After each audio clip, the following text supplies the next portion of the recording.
बिस्मिल्लाहिर्रहमानिर्रहीम।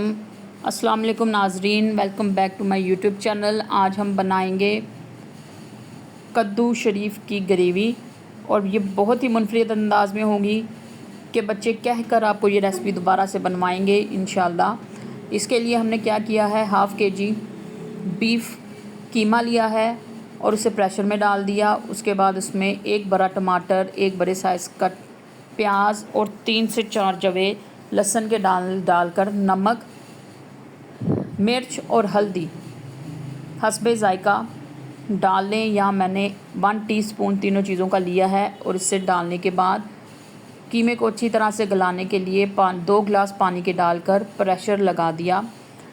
प्रेशर में 20 मिनट तक इसे पकने देंगे। फिर दूसरी तरफ हम कढ़ाई लेंगे, उसमें 2 से 3 खाने के बड़े चम्मच डालेंगे घी के और उसमें बारीक कटा हुआ प्याज डाल देंगे और इसे फ्राई करेंगे। इतना फ्राई करेंगे कि इसका कलर गोल्डन ब्राउन हो जाए। इसे बहुत ज़्यादा जलाना नहीं है और यहाँ डार्क ब्राउन नहीं करना। जब ये गोल्डन ब्राउन हो जाए तो इसमें 1 टीस्पून ज़ीरे का डाल दें। ज़ीरे को घी में डालने का ये फ़ायदा होता है कि इसकी खुशबू बहुत ही अच्छी आएगी और खाने में इसका फ्लेवर बहुत एनहांस करेगी। अब 1 से 2 मिनट ज़ीरे को भूनने के बाद इसमें एक बड़े साइज़ का टमाटर डाल दें, उसे भी घी में डालकर फ्राई करें और जिंजर पेस्ट डालकर इसे अच्छी तरह से भूनें 1 से 2 मिनट के तक। फिर इसके बाद इसमें 1 टीस्पून सुरख मिर्च और 1 ही टीस्पून नमक डालकर इसे अच्छी तरह से मिक्स करें और फिर इसमें 2 बड़े चम्मच खाने के दही के डालकर इसे अच्छी तरह चलाएं। मसाले में दही डालने का फ़ायदा ये होता है कि जो मिर्चें हैं उसका जो तेज़पन है या कच्चापन है वो बिल्कुल ख़त्म हो जाता है।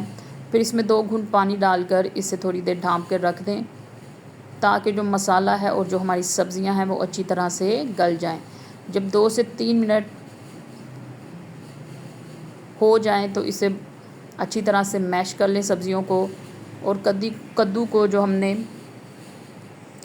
आप अपने मोबाइल स्क्रीन पे या टीवी स्क्रीन पे देख सकते हैं, चौकोर शेप में काटा हुआ है। एक कद्दू के 4 पीसेस किए हैं और इसे अच्छी तरह से मिक्स करके इसे 2 से 3 मिनट के लिए भूनें।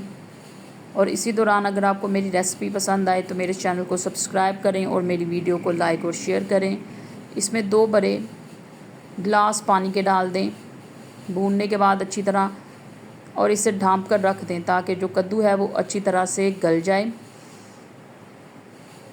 कद्दू को गलने में तकरीबन 20 से 25 मिनट लगेंगे।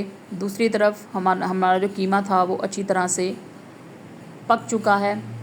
अब इसमें हम 2 बड़े चम्मच घी के डाल के इसे अच्छी तरह से भून लेंगे। कीमे को भूनने में तकरीबन 10 से 15 मिनट लगेंगे। आप जितना अच्छी तरह चीज़ों को भूनेंगे उतना ही अच्छा आपकी हंडिया में फ्लेवर आएगा। कीमा भूनते वक्त किसी किस्म की जल्दी नहीं करनी है आपने। इसे 10 से 15 मिनट तक अच्छी तरह से भूनें। इतनी देर भूनेंगे कि इसके साइडों पर घी नज़र आना शुरू हो जाए। जब इसके साइडों पर घी नज़र आने लग जाए तो इसका मतलब है कि कीमा अच्छी तरह से भुन चुका है। अब इसे अच्छी तरह से भूनने के बाद हम इसमें 2 बड़े चम्मच क्रीम के डाल देंगे। क्रीम आप किसी भी ब्रांड की ले सकते हैं। क्रीम डालने के बाद हमारा कीमा बनकर बिल्कुल तैयार है। दूसरी तरफ जो हमने कद्दू रखे थे पकने के लिए उसे भी पकते हुए 20 से 25 मिनट हो चुके हैं। अब इसे एक जग में निकालेंगे थोड़ा थोड़ा सा करके और इसे ग्राइंड कर लेंगे। ग्राइंड इतना करेंगे कि इसका थिक पेस्ट बन जाए और फिर इसे आहिस्ता आहिस्ता करके कीमे में भुने हुए कीमे में डाल देंगे। इसे कीमे में डालने के बाद अच्छी तरह से मिक्स करेंगे और इसी दौरान हम चेक करेंगे कि अगर नमक या मिर्च कोई कम हो तो उसका एडिशन वगैरह कर सकें। मगर जो भी क्वांटिटी मैंने बताई थी वो बिल्कुल एग्जैक्ट है। अगर आप इस तरीके से घर में कीमा बनाएंगे, कीमा और कद्दू का सालन बनाएंगे तो इंशाल्लाह हर दफ़ा बच्चे हों या बड़े इस रेसिपी को खाने की दोबारा से ज़िद ज़रूर करेंगे। और इसी दौरान अगर आपको ये रेसिपी पसंद आए तो मेरे चैनल को सब्सक्राइब करें और मेरी वीडियो को लाइक और शेयर ज़रूर करें। और कद्दू को आप किसी भी अपनी पसंदीदा ब्रेड के साथ खा सकते हैं, ये आपकी चॉइस है। इसे आप रोटी के साथ खाएं या नान के साथ, ये दोनों के साथ ही बहुत अच्छा मज़ा देंगे। और कद्दू के फ़ायदे वो बेपनाह हैं, जिससे कोई इनकार नहीं किया जा सकता। ये खून को भी साफ़ करेगा और जिगर की गर्मी को भी दूर करने में मदद करेगा। तो इसे हफ्ते में 2 से 3 दफ़ा ज़रूर बनाएं और इस रेसिपी को एंजॉय करें। और मेरी तरफ़ से अल्लाह हाफ़िज़।